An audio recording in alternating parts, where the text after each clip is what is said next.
Good morning. The grace and peace of our Lord Jesus Christ be with you all. I welcome you to the service here this morning. Let us worship God together.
We hear the words of the poet Rilke. Only those who play their lyre in the shadows will be able to come back with infinite praise. We are indeed walking in the shadow of death. Not so long ago, though it feels like a million years, we laughed and bumped elbows, almost in jest, not believing that the shadow would descend on us. No apprehension that it would come down on our acquaintances, our friends, even our own family, and the most vulnerable among us. And so we lift our lyres in songs of lament. And yet nothing will stop the rising pink clouds of dawn, morning after morning. The beautiful gold leaves keep falling, and we feel a chill in the morning air, announcing that the reign of winter is on its way. And as we have been forced to cede control over our lives, nature is unleashed to its own rightful paces.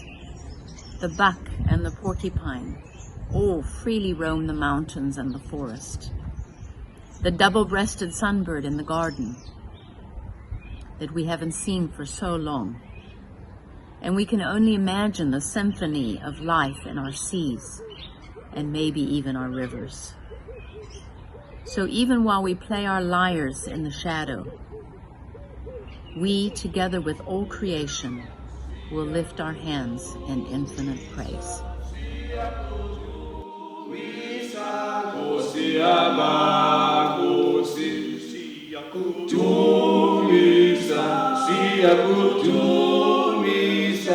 Siyakudumisa, Kosi amakosi. Akekofana nawe, akekofana nawe, akekofana nawe, Kosi amakosi. Akekofana nawe, akekofana nawe, akekofana nawe, Kosi amakosi.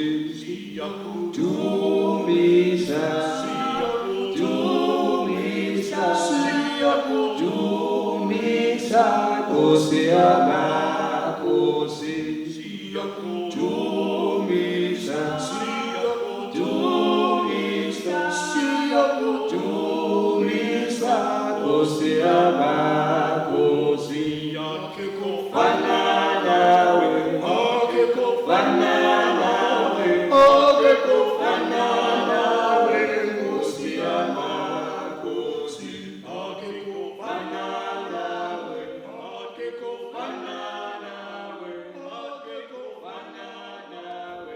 Difficult times do not just call for furious dancing, but also for honesty and humor. This card was sent to me by a good friend, an Easter bunny on Freud's famous couch.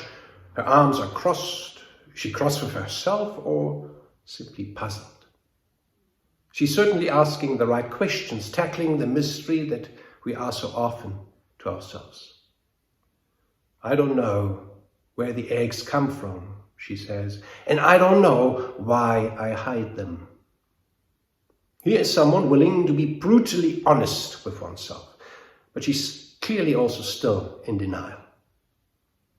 Freud, on the other hand, is listening very carefully.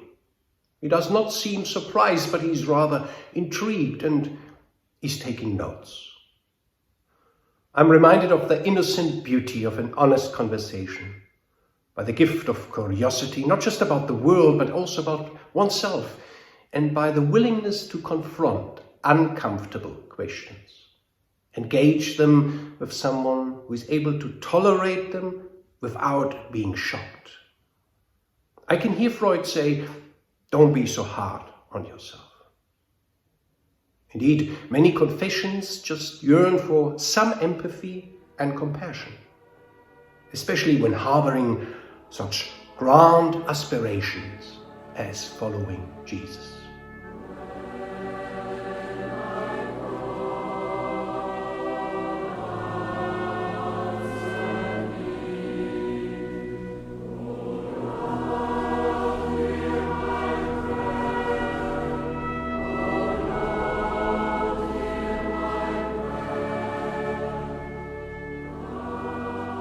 We feel for the Apostle Peter. But the real question is not, would we have emerged differently from the night of Jesus' arrest? Probably not. The more urgent question is rather, will there be a rooster for us to awaken our conscience when we fail to keep our promise for a third time?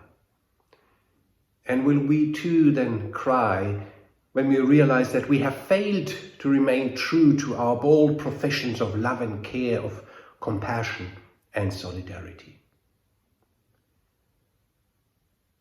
We are rather quick to accept our role as being Christ-like to others.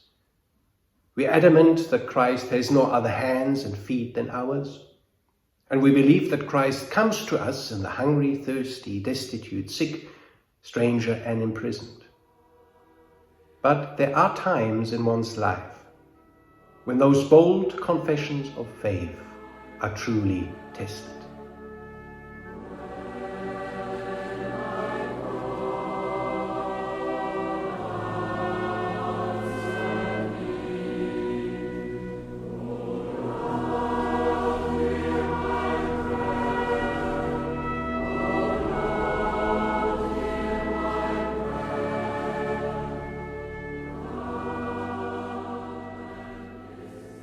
Peter was afraid and anxious. He had to admit to himself that his ultimate concern was his own safety.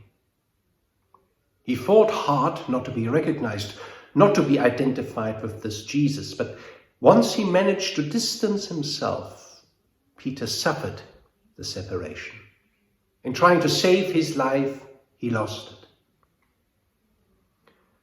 Do you see what the artist Siyakudumisa does with this scene? Do you see this gigantic rooster looming over a modern-day church building? The metal rooster, usually mounted at the top of the bell tower to signal the direction of the wind, has grown out of proportion and does not seem to stop growing. The rooster's feathers are more like flames. The bird is ablaze, its head raised high, its beak open, desperate to be heard. And if not heard, then it should at least be seen. We are constantly tested and tempted to choose what William Coffin described as the path of unlimited certainties and limited sympathies. Meanwhile, Jesus keeps calling us to the path of limited certainties and unlimited sympathies.